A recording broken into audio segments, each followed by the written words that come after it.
The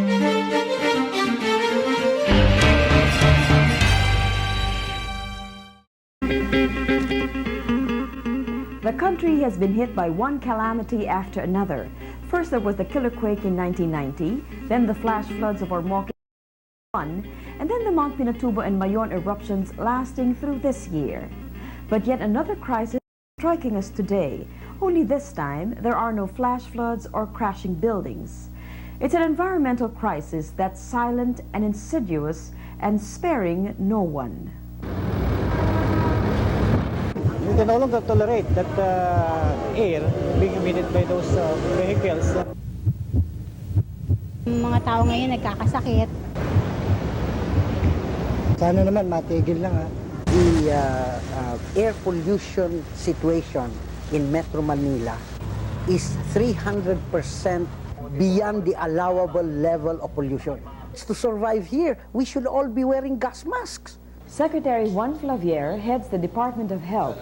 The DOH, together with the Department of Environment and Natural Resources, the MMA, the local government units, and other departments are among those spearheading yet another campaign against smoke belchers. This time, they say they're serious. Recent data has shown we are in the middle of a crisis, air pollution at alarming levels. People are saying to me, why are you talking about gas masks? You know, why don't you get at the root of it?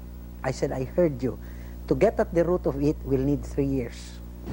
Meanwhile, are we going to get people killed or fainting left and right? Studies conducted by the WHO, UNEP, and the ADB lists Manila in the top polluted areas among 20 megacities in the world. We are also one of 2 cities in the world with the highest level of lead content in gasoline, where the acceptable standard is 0.15 grams of lead per liter of gasoline. Findings also confirm that air quality in Metro Manila today is one of the worst worldwide. Lead in the air exceeds international standards by 300% and dust by 200%. Dangerous bang lead? Naku, mas dangerous pa nga ang lead talaga rather than the black smoke that we see, ano? Elisea Gozon heads the Metropolitan Environment Improvement Program, an Asian-wide project backed by the UNDP and World Bank. Kasi may mga pag-aaral na sa ibang bansa na nagpakita na ang lead ay nakakaapekto sa utak ng mga bata, no? At this causes retardation or loss in concentration, or it reduces the memory function of children. So, pumapasok kasi ito sa nervous system natin at saka sa brain. Kaya talagang mas nakakatakot. Over time, yeah. And also connects with the with not only carbon monoxide but two other gases, and these are the sulfur dioxide and then also the nitrogen dioxide. Now, these are irritants, so it can cause asthma, it can cause bronchitis, it can cause a lot of other broncho-respiratory kinds of diseases. My concern is, you know, if since childhood you're affected by this, by the time you're adult, your effectivity probably is reduced by, I'm guessing, 20–30%, and that is serious. And the bad news is this: you think that because you're having an air-conditioned car, it is able to go into the car even if it is closed in an air-conditioned car. Meanwhile, yung ba't ka pa nagpapa-gas mask? And by the way, why are you so hepped up with the baboy type, which is the good kind? Ito kasi yung may filter. Secretary Flavier says people should wear dust masks as protection despite its limitations. Only, you must remember, you're not filtering the gas. You're not filtering the other elements, which are even more damaging. Like what? One, carbon monoxide. And the carbon monoxide is very serious for the simple reason that it affects the oxygen transfer of the human being. Magandang lalaki yung isa riyan, hindi bumalik. Saan ang gagaling itong pollution na to? Actually, ang sources ng pollution natin, dalawa, no? Ang isa, yung vehicular emission, galing sa mga kotse at mga bus, mga truck. at ang isa naman industrial sources. There was a study conducted by the Asian Development Bank called the Vehicular Emission Control Study, at pinakita dito na 60% ng polusyon sa Maynila, ng hangin ng Maynila, ay galing sa sasakyan. Of the country's 1.7 million registered motor vehicles, nearly half of them are found in Metro Manila alone. That number, plus other motor vehicles coming from the provinces in the north and the south, compound the problem of air pollution.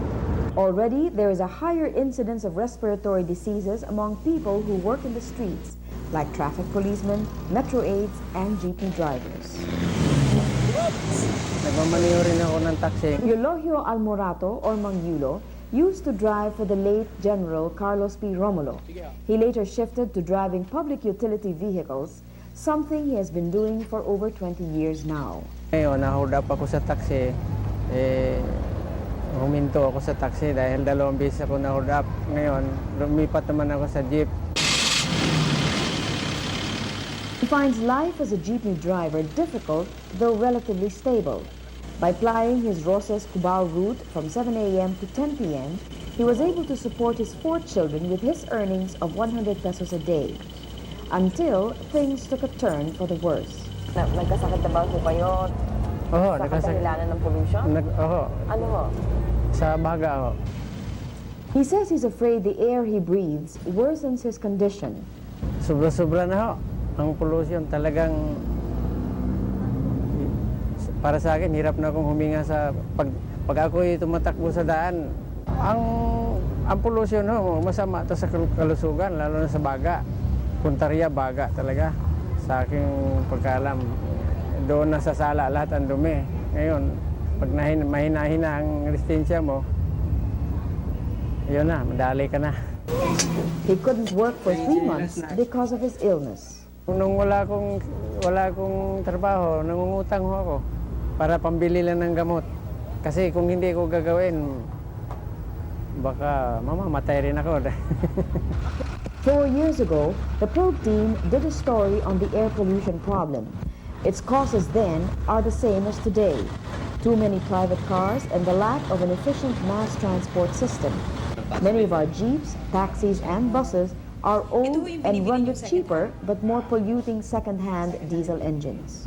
Kung bigyan ho ng insentibo ng government ang mga private owners kagaya ninyo na mag-import ng bus na bago, na tax-free, at meron ho kayong pagkakataon na bumili ng 450,000 na second-hand na makina, alin po ang bibili ninyo?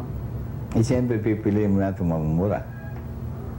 Pag yan naman 450,000 pati body, kumpleto na yun, pare ko, running na. So, ang pagpipilian ho, 1.5 million versus 450. 450. Alin ho ang bibili nyo? Siyempre, yung 450, ilang bus yun, di 3. Mahigit pa. Yun din naman yun din ang takmo. But the government has become more aware of the dangers involved. Last March 17th, government and oil companies signed an agreement to reduce lead found in gasoline and sulfur in diesel to acceptable levels. Kailan naman po kaya ipapatupad ito? Ayun ang problema natin. Narda Camacho, Tessie Choi, and Odette Alcantara are members of COCAP, Concerned Citizens Against Pollution. Kailan matutupad? Kasi wala namang nakalagay dun na bukas gagawin kito, wala doon. The concern is very basic. It's really your fight for life. You know, it's just going to be a public apathy that is going to be the cause of our death. Of course, I'm very, very angry. I just picked up my grandson from the hospital. This is his 3rd confinement for severe attack of bronchial asthma. And each time my son enters the hospital, it costs my poor children the minimum of 12,000. You know, so when these oil companies and our beautiful government compute cost, it does not include the social costs. And then when they warn us about rising prices in gasoline and all that, you know, they are forgetting that our health is non-negotiable. COCAP was formed by people concerned about pollution. They meet every week and have been pushing for solutions to the problem. Secretary Garcia, what is the government doing about the pollution problem as far as the DOTC is concerned? The primary implementers of the pollution laws would be the DNR. Transportation Secretary Jesus Garcia. To contribute to that mission of the DNR, we're conducting information drive, and we're extending our assistance in terms of assisting them apprehend vehicles that are emitting polluting smoke. No? Plans of government to solve the problem of air pollution include regular checking and maintenance of vehicles, conversion of diesel engines to gasoline, improved traffic management, phase out of two-stroke motorcycles, and incentives for newer and cleaner engines and vehicles. In the meantime, we have, for example, there's a ban right now for the registration of cars older than 85 for new. So we won't register vehicles, public utility vehicles, that are older than 7 years old or 8 years old. Is that a realistic kind of a ban? Well, the older the vehicle grows, the efficiency is lessened, and so there's more pollution cost. No? But already there are protests from the sector hit. Leonora Naval speaks for the Association of Taxi Operators of Metro Manila.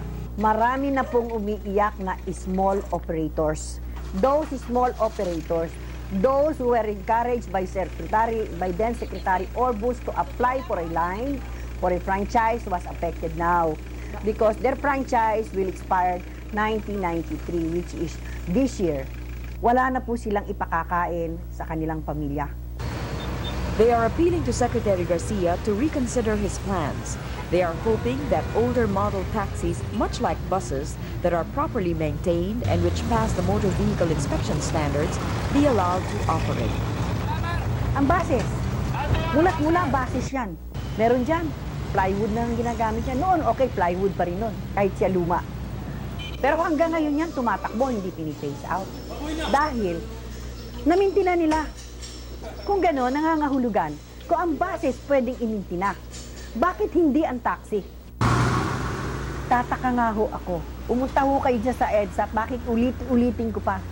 Sundan niyo ho yung malalaking basis natin. At kayo na ho ang makaka-observe kung anong usok ang naibibigay niyan sa mamamayan.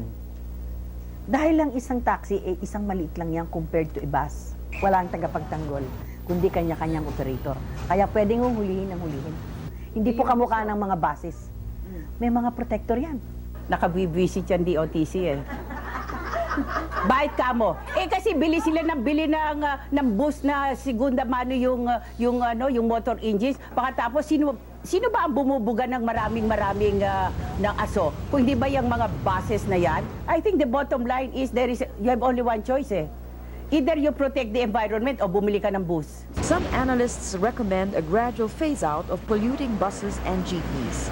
In many areas in Europe and North America, LRTs, electric trams, and electric trolley buses have been making a comeback because of concerns over traffic congestion and air pollution. What we are doing is to introduce mass transit systems. So we have now LRT1 that is about 10 years old. And hopefully before the year is over, we shall be starting LRT3. And by middle of next year, we shall have 2, 4, 5, 6, and 7. So when you have all 5 LRTs in place, we're talking 1996? Maybe 97. 1997. Yeah, that's more realistic. So there's no relief, there's no immediate relief. The problem is a lot more complicated really than just the matter of pollution. You cannot say that you isolate one and that's it. I mean, the OTC policy affects environment, affects finance, affects the laws, affects the economics, affects health. Sounds like we're not going to move. Now, not necessarily, because we may be able to move as fast as we can for the reason we don't have the money.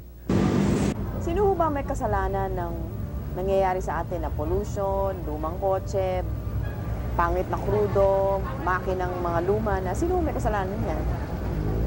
Eh, yung humahawak ng gobyerno, wala nang iba. Sila ho nagkukontrol eh. Mambabatas natin.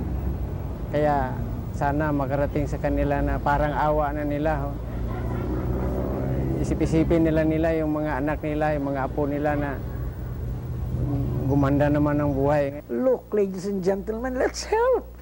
You keep saying, let's do something. You can do something. Sa aking pananaw, ang immediate solution na bukas, pwede mo nang gawin, bumili ka ng face mask. Tuwing lalabas ka sa bahay mo, ilalagay mo yon para mabawasan yung laso na papasok sa baga mo. Ang number 2 na nakikita ko na immediately, lahat tayong may sasakyan, bukas o sa Sabado, dali natin sa istasyon ng gasolina, palinis natin ang ating sasakyan, tune up, mag-change oil tayo. And if this can be done, then we can. These are all short-term, Chair. But that is the short-term before we can have the 3-year term of the lead, of the second-hand cars and all that kind. COCAP is campaigning for the Clean Air Act. They feel it's time to move with greater urgency. Gumawa na sila ng Clean Air Act. Sabihin na nila doon sa Clean Air Act, ano ba ang dapat gawin ng industriya at ng pamahalaan upang ang hangin nito malinis. Kasi sa nakikita ko ngayon, puro lang mga pangako eh. Siguro, dahil nandiyan na mga Ricardo, siguro dapat meron namang kusinero magluluto. Dapat siguro ang opisina ng Pangulo ng Pilipinas, yun ang kusinero. Yung 5, andyan na. Ito ang mga probisyon ng Clean Air Act. Tapos i-certify ng urgent ng ating Pangulo sa Kongreso na ito ang batas, bukas pagtibayin nito. Yesterday, cause-oriented groups held a rally to commemorate Earth Day. The central issue raised is the need for clean air. Sadly, though, just before Earth Day, results of air quality for the period covering November 1992 until April 5th this year, particularly along EDSA, showed not much difference in the level of air pollution. Efforts by both government and the private sector to reduce smog in the metropolis have so far failed. Figures, in fact, show air quality is worsening and not improving. You know, we are going to get there, but time is not on our side, unfortunately. And so we really have to go double time. Yeah. Do we have what it takes? Well, are we angry enough? We have a lot of angry mothers, a lot of angry grandmothers, and you know, anger is a very good catalyst for getting things done. But anger is not sufficient. We need the technical know-how, we need the political will, as you mentioned, and we need the financial backing. Nag-aalala ba rin kayo para sa mga anak nyo, sa kinabukasan ng anak nyo? Hindi lang ho mga anak ko, concerned din ako sa mga tayong mamamayan, tayong mga Pilipino, sapagkat hindi kaila, talagang isa na ito pinakamaruming natin, syudad. Gusto niyo na daw bumalik sa probinsya po? Oo, iniisip ko yan na i-eskapo na lang sa Manila kung